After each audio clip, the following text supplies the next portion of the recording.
drama komedi Tobatnya Preman Sekolah. Tokoh yang pertama yaitu Abdul, diperankan oleh Fatan.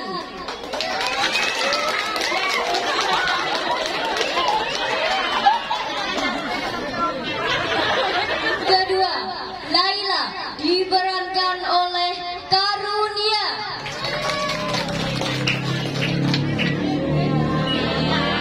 Ibu Syarofah, diperankan oleh Gendis.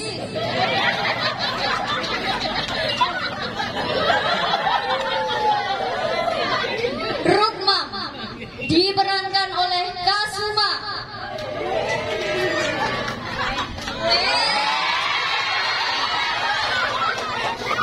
Vera, diperankan oleh Bunga. Riko, diperankan oleh Viko.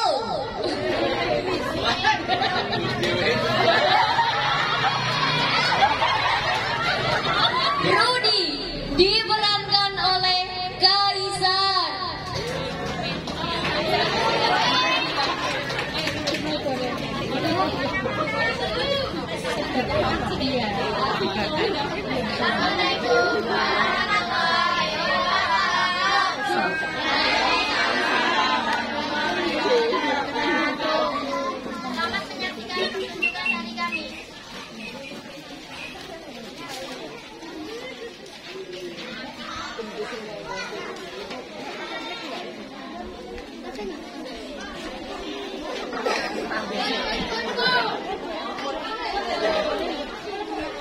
Pagi-pagi preman sekolah sudah membuat masalah.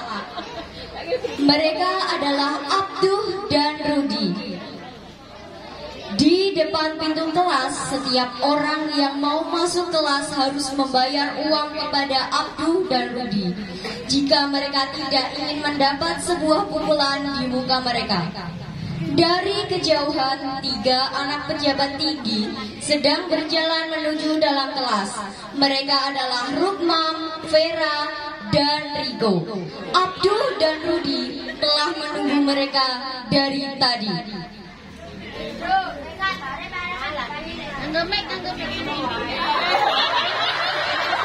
Mic-nya mbak, mic-nya. Mic-nya itu aja tuh mbak.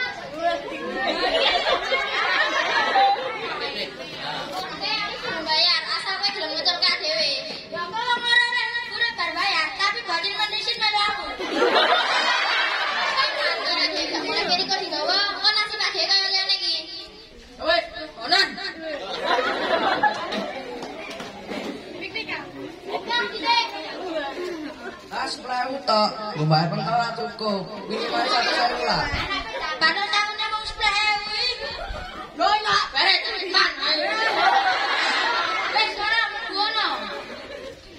Wes mari kok tolong Iman.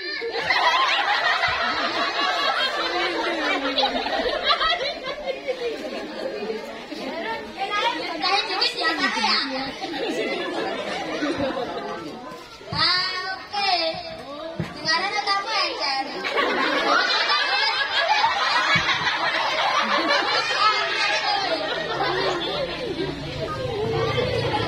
Akhirnya setelah mengerjai Riko habis-habisan, Abduh dan Rudi bukannya masuk kelas, tapi bolos sekolah. Mereka pergi untuk bermain game dan menggunakan uang yang mereka dapatkan tadi buat top up. Hingga mereka berdua kecanduan game. Keesokan harinya mereka baru pulang ke rumah masing-masing. Abduh telah ditunggu dari tadi malam oleh ibunya.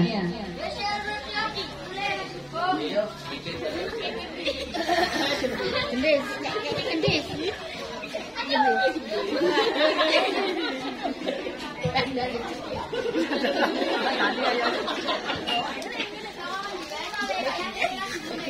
Urusan rumah.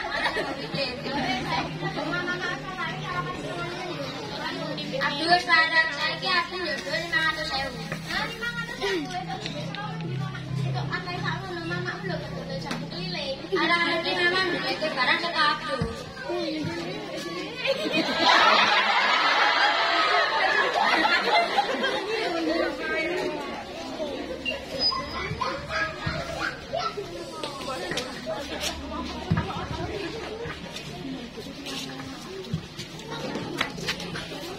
Abduh lalu membongkar seluruh isi kamar ibunya. Setelah beberapa lama, ternyata dia menemukan sebuah cincin.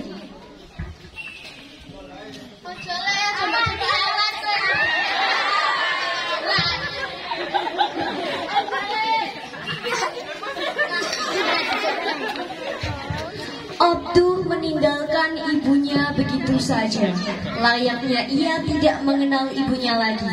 Kemudian ia pergi ke pasar untuk menjual cincin itu. Lalu ia menelpon Rudy.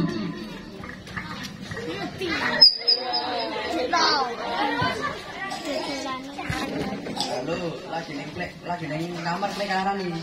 Gawe saya tak jatuh Pak. Gawe, gue tak udah kangen gini. Kangen kok buku no.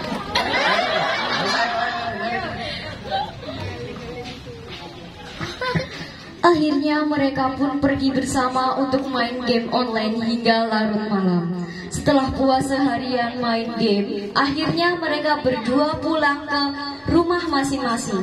Mereka pulang dengan keadaan marah-marah karena kalah bermain game. Ibu Syarofah yang stres melihat anaknya berubah menjadi nakal seperti itu. Namun pada waktu itu beliau masih memakai mukena dan masih berdoa di kamarnya.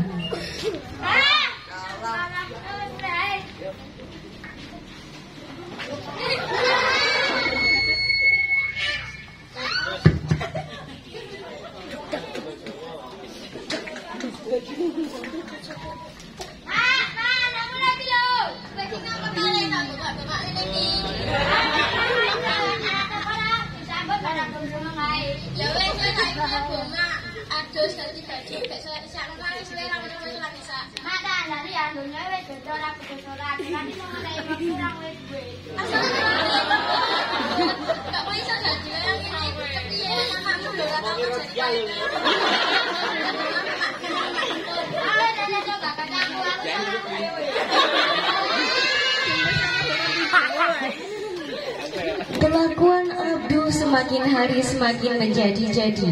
Ia tidak hanya berani pulang dengan keadaan marah. Ibunya pun sakitnya semakin parah. Hingga suatu hari sepulang sekolah, Abduh pulang ke rumah ingin meminta uang kembali pada ibunya. Rudy yang berada di belakangnya. Betapa kagetnya dia ketika melihat banyak orang tengah berkumpul di rumahnya.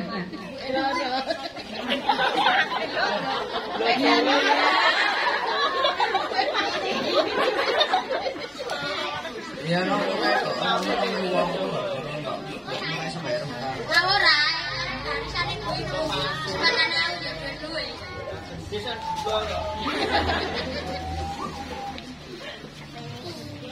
Setelah masuk rumah, betapa kagetnya dia melihat seorang wanita tua tergeletak tak berdaya di depan dirinya.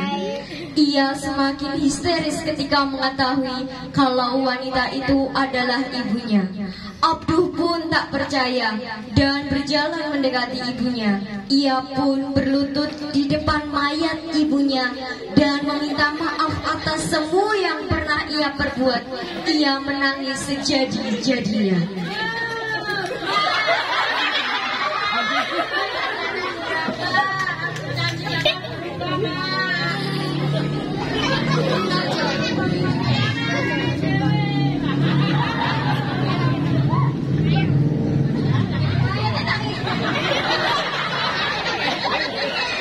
Sejak saat itu, Abduh dan Rudy berubah total. Ia tidak pernah lagi membuat onar di sekolahnya. Ia menjadi anak yang sangat pendiam dan rajin belajar. Seluruh temannya begitu kaget. Mengapa Abduh dan Rudy bisa berubah? Ternyata banyak dari teman-temannya yang memanfaatkan hal ini untuk membalas dendam, terutama Rico, Rukmam, dan Vera.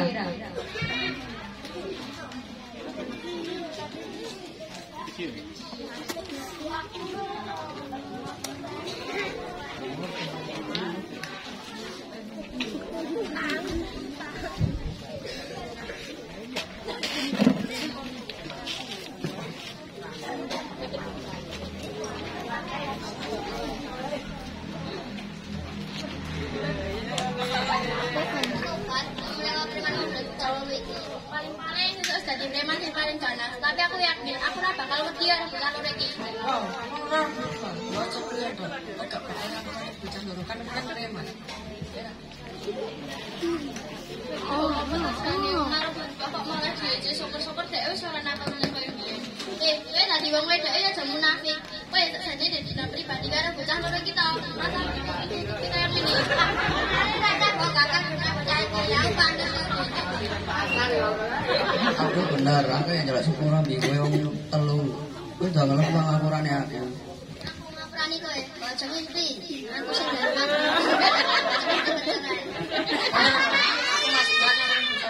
Tak turun itu kok bisa Aku ya udah ngapurane bocah loro iki sadurunge dhewe iso bales kalau ngapurane bocah loro iki nek dhewe wong telu. Yo.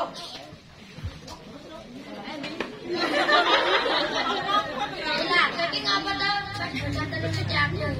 Padahal aku ora ngerti ya senarane iki. Terus selasa itu aku ya serang aku karo kowe iki aku langsung nek wong loro. Kanca sing paling apik iki. Ya aja ngono to.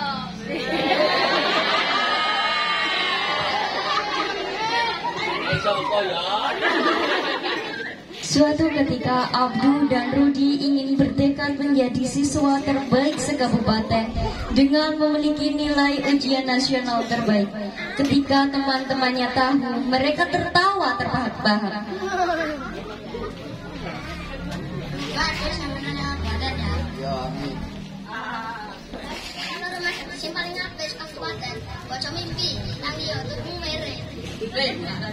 Apa kok ora sejak hari senang kayak iso dari sing paling apik iki. Iki nek ora duwe ya suami. Aja sadar apa. Dhewe lho sing ndak dinoles, saya yakin mah lima besar kabupaten. Apa meneh kowe wong nang duwe, lulus wae kemungkinan. Ada orang duwe tapi kan kesempatan itu sapa ayo foto-foto Mas Segel. Wes lho. Ayo sayang telu. Ayo.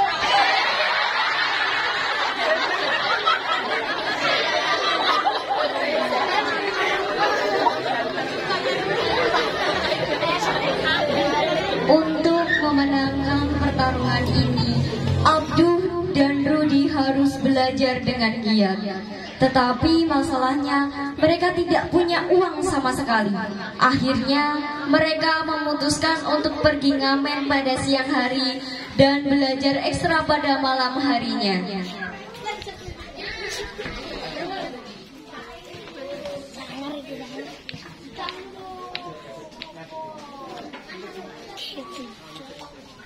Pas aku dolan jebul.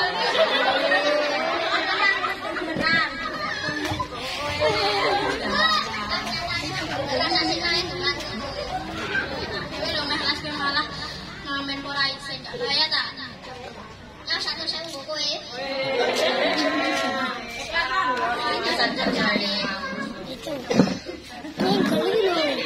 Rudi yang dari tadi kelelahan lepas kendali, ia lalu menuju ke arah Riko, dan ketika akan memukulnya ternyata lampu merah telah berganti hijau. Riko dan teman-temannya berhasil melarikan diri.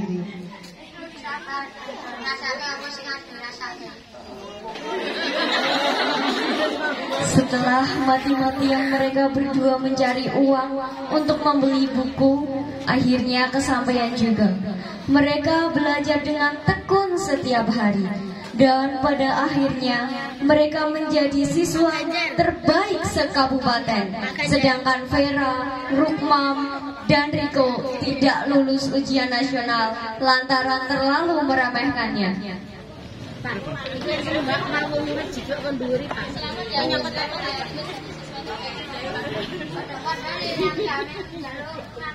Nek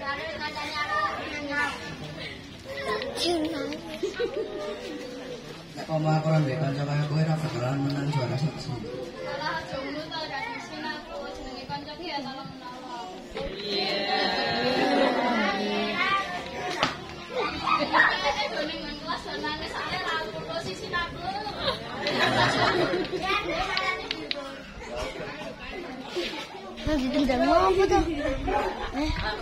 Ngopo to Sabar bro, aku rene iki mengono gawe kabeh kade. Saya darah guyu kan mau. Lakuanku sing gak ini.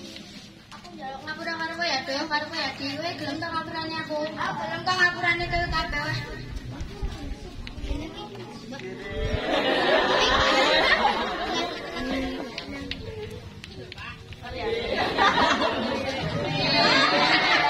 Wis kayaknya nek kantin tak dijadi.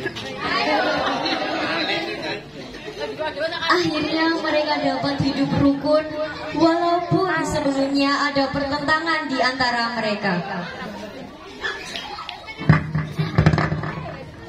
Dan amanat yang dapat dipetik dari drama ini yaitu jangan menyepelekan sesuatu yang kecil. Mungkin keadaan bisa membalik semuanya. Dan menjadi siswa harus rajin belajar supaya dapat menyukseskan apa yang ingin kita cita-citakan.